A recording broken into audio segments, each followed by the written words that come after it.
Victor Lustig was a notorious con artist who lived a life of deception and luxury. Known as the man who sold the Eiffel Tower, Lustig duped wealthy individuals and even governments into believing his elaborate schemes. He traveled the world, charming his victims with his confidence and charisma and leaving a trail of deceit in his wake. What drove such an obviously brilliant man to the life of a con artist? Why did he set out to scam the world, and how did he succeed? This is the incredible true tale of how a destitute small-time robber rose to become the world's most wanted criminal. The town of Hostinje, which is now in the Czech Republic, was probably the birthplace of the guy who is now known as Victor Lustig. However, the truth is that we're not entirely sure because his true identity is still a bit of a mystery. This is due to the fact that he routinely lied about his identity and origins and employed at least 45 different aliases to hide his tracks throughout his life. He was a kind of shape-shifting con artist who would tour the world and come up with new ways to deceive his victims by changing his name, look, and identity.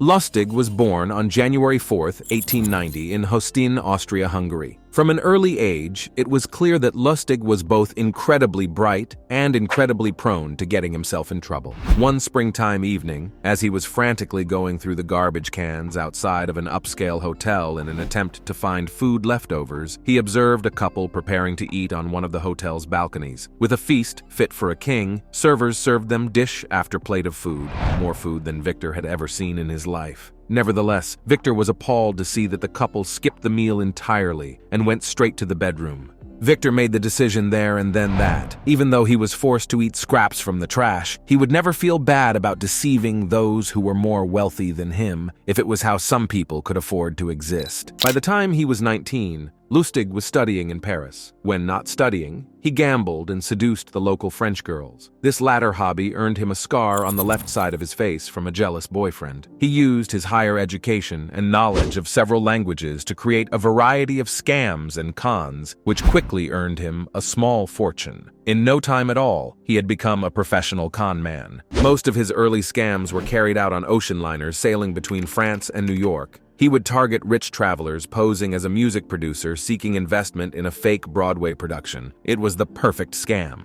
He had a captive audience of marks, and by the time they realized they had been scammed, the cruise was over, and Lustig had disappeared. When these ocean liners were suspended during World War I, Lustig moved on to different cons. He moved to the United States and began targeting bigger markets, like banks. This quickly earned him a level of infamy amongst America's law enforcement agencies. With the heat around him rising in America, Lustig decided to move back to France in 1925. He quickly came across the inspiration for his next scam. He learned from a newspaper article that there was increasing controversy over France's newest landmark, the Eiffel Tower. The famous tower was by this point several decades old and falling into disrepair, and Paris's government was struggling with the cost of maintaining it. The article mentioned in passing that public opinion was moving towards getting rid of the landmark completely. This is what really got Lustig thinking. He quickly hired a forger who produced fake government stationery for him. He then invited a small group of scrap metal dealers to a private meeting at one of Paris's most expensive hotels. He told them he was the Deputy Director General of the Ministry of Posts and Telegraphs, and filled them in on the problems surrounding the Eiffel Tower. He informed the men that the government wished to sell the tower and that he had been tasked with brokering the deal. The only problem was that due to the risk of public opinion turning, the deal had to be conducted in secret until it was completed. He told the men he had chosen them because of their reputations as trustworthy,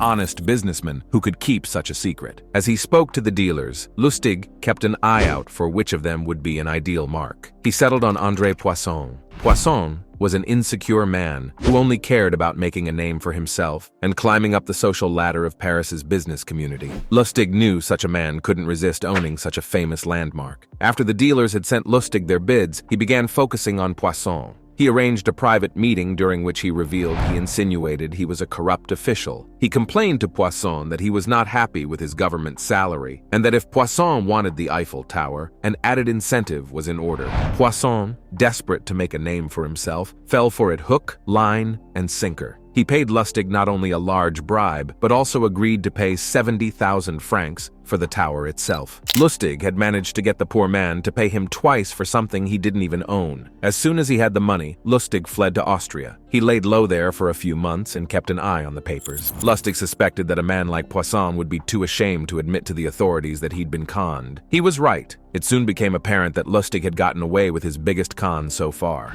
He soon returned to Paris to try and pull off the same scam again. This time, he wasn't so lucky. He managed to find another mark who was willing to buy the tower. Unfortunately for Lustig, however, one of his other marks had grown suspicious and reported his scam to the police. Lustig was forced to flee to the US to evade arrest. Lustig's brush with the law wasn't enough to deter his criminal exploits. Upon returning to America, he continued his life of crime. For Lustig, it wasn't just about the money. It was about the challenge and proving he was smarter than other people. This led him to carry out his most dangerous con yet.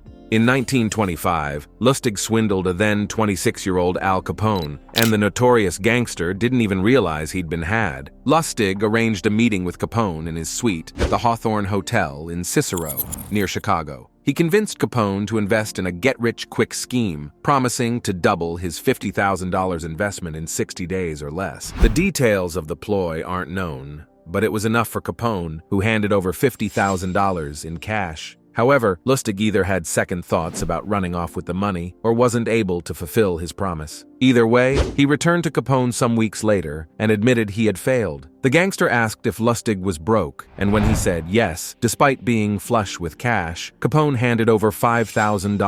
In 1930, Lustig began his next big scam, a large-scale counterfeiting operation. It was a major success, and over the next 5 years, Lustig injected thousands of fake bills into the U.S. economy every month. If anything, it was too successful, bringing down upon him the attention of federal agents. On May 10, 1935, Lustig was arrested in New York and charged with running a counterfeiting operation. His mistress, Billie May, had handed him in after learning he was cheating on her. He had told one lie too many. Lustig was eventually sentenced to 20 years at the infamous Alcatraz Island prison, 15 years for fraud and a further 5 for attempting to escape custody. He died on March 11, 1947, after contracting pneumonia. His death certificate labeled him, ironically, as an apprentice salesman. Victor Lustig was a master of deception and a true con artist who managed to sell the Eiffel Tower twice and swindle countless others out of their money. He was a skilled manipulator, able to identify and exploit his victims' weaknesses and desires. But while Lustig's actions were criminal, there is no denying that he possessed a certain charm and audacity that is hard not to admire. Lustig's story is a cautionary tale of the dangers of unchecked ambition and the allure of easy money. His legacy lives on as a reminder to remain vigilant and skeptical in the face of too-good-to-be-true opportunities, and to always be wary of those who seem too charming and confident for their good. So what do you think of this daring life of Victor Lustig? Tell us in the comments. That's all for now. Thanks for watching. If you enjoyed this video and found it informative, then don't forget to hit that like button below. And if you want to stay updated with more great content like this, make sure to subscribe to our channel by clicking the red button and just ringing the notification bell so you never miss any future content from us. Your support means the world